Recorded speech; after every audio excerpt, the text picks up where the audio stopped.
Good morning সবাইকে। এখন বাজে 7:30। তো ওই যে কালকে যে কেকগুলো বানিয়েছিলাম তো সেগুলো এই যে করেছি, তো সেটাই তোমাদের দেখাবো।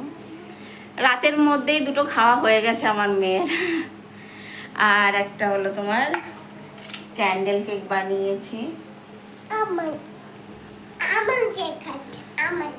হ্যাঁ, তোমার কেক। তো এই কেকটা বানিয়েছি।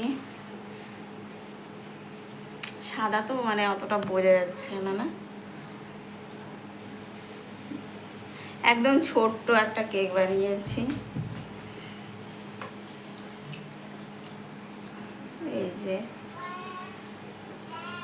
চকলেট কেক, তাই না?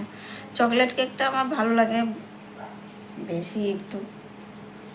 আর এইগুলোর এই যে ডিজাইন, এগুলোর বেশি সিম্পল ডিজাইন, মানে কিছুই দিয়ে নেই, বাস সিম্পল করে। কালকে রাতেই দুটো খেয়ে ফেলেছে, গুনে গুনে কয়েকটা বানিয়েছি। তো ঠিক আছে, টাটা।